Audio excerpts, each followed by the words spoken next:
チャンネル名が変わります。キューベイの視点からキューベイインサイトラブへと。このお知らせは2026年1月の良き日まで告知で流れます。金融制裁のブーメランと信頼の崩壊。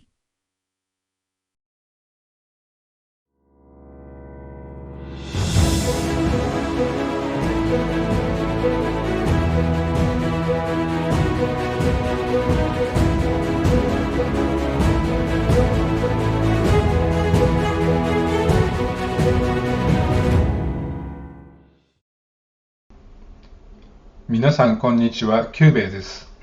私たちは普段銀行にお金を預け、当たり前のように送金や決済を行っています。しかし、その裏側にある巨大な決済インフラが、今政治的な武器として使われて、自らの首を絞め始めていることをご存知でしょうか。今回のテーマはユーロクリア。ベルギーにあるこの金融機関が、ロシア資産凍結問題をきっかけに世界の金融の信頼を根底から揺るがしています。そしてこれは私たち日本の年金や主権に直結する大問題なのです。世界の巨大金庫ユーロクリアとは何か。まずはユーロクリアとは何か、その構造を整理しましょう。通常証券取引には買い手と売り手が存在し、取引所で売買が成立します。しかし実際にお金と証券を交換し、それを安全に保管する金庫番が必要です。それがユーロクリアです。ユーロクリアの主な機能は3つ。1、資金決済、ファンズセトルメント。2、証券保管、セキュリティーズカストディ。そして3、資金保管、ファンズカストディです。世界中の投資家が安心してお金と証券資産を預けておける銀行としての役割を担っています。そうですね。例えばフランスの機関投資家が日本の証券を買う場合、その証券はユーロクリアに保管され、代金もここで決済されます。つまり国際的な金融取引において、ユーロクリアは絶対に不正があってはならない聖域であるはずなのです。日本人も無関係ではない驚愕の利用実態。自分には関係ないと思われた方、こちらのリストをご覧ください。ユーロクリアを利用している日本の組織には、私たちの年金を運用する GPIF、公的年金ですね、や大手都市銀行、地方銀行が含まれています。年金関係では GPIF や企業年金連合会。銀行では都市銀行、地銀、農林中央金庫。さらに生保、証券会社、投資信託に至るまで幅広い金融機関が利用しています。つまり、間接的に日本国民全員がユーロクリアを利用していると言っても過言ではありません。その通りです。もしこの安全な金庫であるはずのユーロクリアが政治的な理由で特定の国の資産を勝手に流用し始めたとしたらどうなるでしょうか。私たちが預けている資産もある日突然誰かの都合で凍結されたり奪われたりするリスクがないと言い切れるのでしょうか。今、欧州ではこの聖域を侵すかどうかで激しい議論が巻き起こっています。議題は凍結されたロシア資産をウクライナ支援や戦費に流用するか否かです。ユーロクリアの法的形態とガバナンスが今示されていますけれども、私はここに構造的な弱点を感じ取っています。ユーロクリアの株主はユーザーで共同組合的な株主構造になっています。実際には例えば大手金融機関の JP モルガンであるとか BNP パリバ、シティグループ、こういった金融機関もそうですし、ロンドン証券取引所とか、ユーロネクストのような、証券取引所で、それから各国の中央銀行などが、ユーザーになっています。で、これらの、機関投資家が、すべて、ユーザーであって株主であるわけです。で、これらのユーザーである株主たちは、凍結資産の流用という暴挙に対して、EU 委員会に対して反対したかというと、水面下では反対意見が噴出したのに、表立っての声明というのは一件もありませんでした。で、ベルギーの首相が反対したのは左側の構造になっているからです。ユーロクリア銀行は EU 規制を受けるベルギー法に基づく銀行であるわけで、ベルギー金融庁が銀行免許を与えて、ベルギー国立銀行が業務を監督しています。それらの最終責任はベルギー政府に及びます。ウクライナと EU 側がロシアとの戦争に敗れて、戦勝国のロシアが凍結資産の解除を要求した場合には、当然その資産を返還しなければなりません。さらには、戦時賠償金を要求される可能性もゼロではありません。EU 側の要求に屈して、ユーロクリアの凍結資産を流用するのを認めて、その後に返還や損害賠償を請求された場合に、ベルギーだけはどうあってもその責任を逃れることはできないわけです。で、私はこの構造に法的な脆弱性を感じています。日本の場合はカストディアン業務に該当するのは信託銀行です。日本の信託銀行は世界の中でも特殊で、唯一法的に分別保管が完全に担保されています。信託銀行が倒産しても、政府が圧力をかけても、この保管している資産というのは完全に守られます。日本の国会が法律を改正しない限りはですね。で、日本の信託法のような形になっていれば、EU が圧力をかけようが、ベルギー議会で法改正が行われない限りは、保管資産の流用はできないと言って、そう言ってですね、簡単に突っぱねることができるわけです。しかし、それができないのは、英米法的な法体系の下で管理されていて、神様に制約して、フィディシャルレスポンシビリティ、忠実義務というものがあるわけですけども、それだけに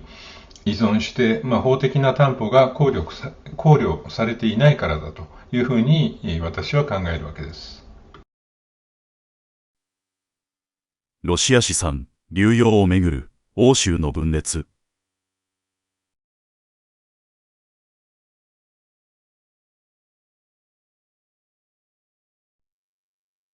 推進派は EU のフォンデア、ライエン委員長やドイツのメルツ首相など、ウクライナ戦争継続を支持する勢力です。一方反対派には、イタリアのメローニ首相、フランスのマクロン大統領に加え、ECB、欧州中央銀行や IMF、国際通貨基金のトップも名を連ねています。この反対派は、大きく3つに分かれます。一つは、グローバリスト的な、EU の、この考え方に対して、もともと反対を、表明している、EU 傘下の、加盟国ということですね。ここに代表的なものが書いてありますけども、イタリアのメローニ首相、それから、ベルギーのデ・ウェーフェル首相、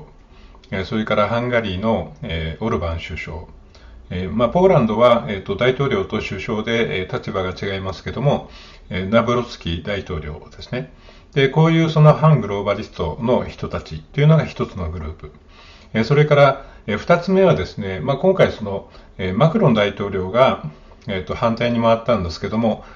これはちょっと固有の個別のですね、事情なので、一応3つの中の1つに分類しますけども、個別の事情だということになります。ここで注目すべきは ECB や IMF といった金融の番人たちが反対している点です。彼らは理解しているのです。一度でも政治的な理由で顧客の資産に手をつけるという前例を作れば、ユーロやドルというソブリン通貨そのものの信用が崩壊することを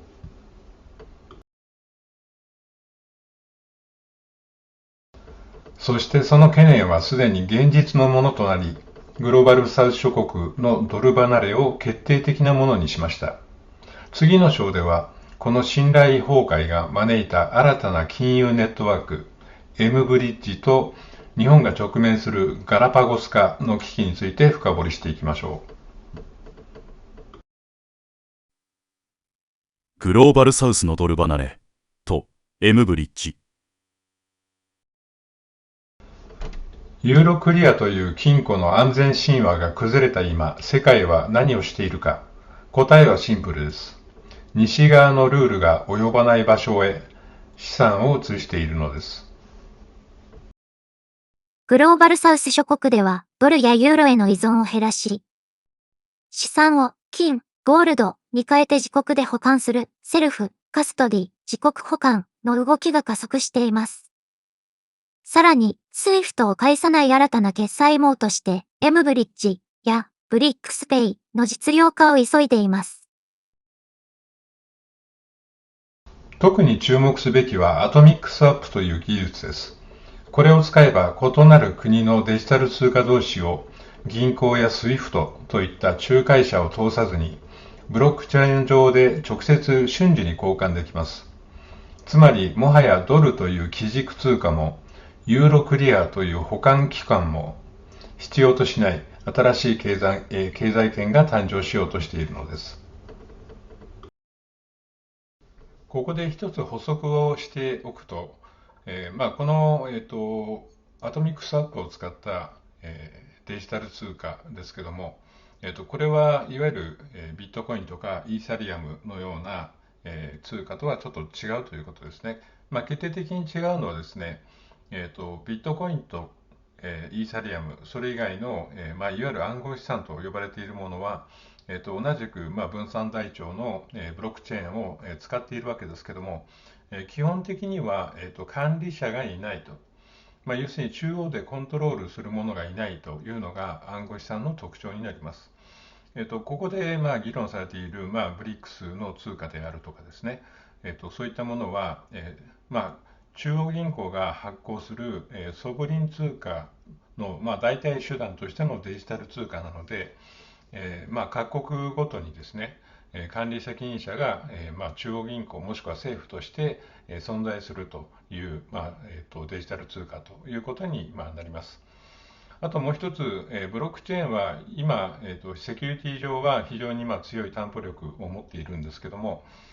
量子コンピューターのようなものが、登場した場合にはですね、そのセキュリティは、破られるという、可能性が高いということが言われています。そういったことも踏まえてですね、その技術動向、それから中央が管理する仕組み、こういったものが、この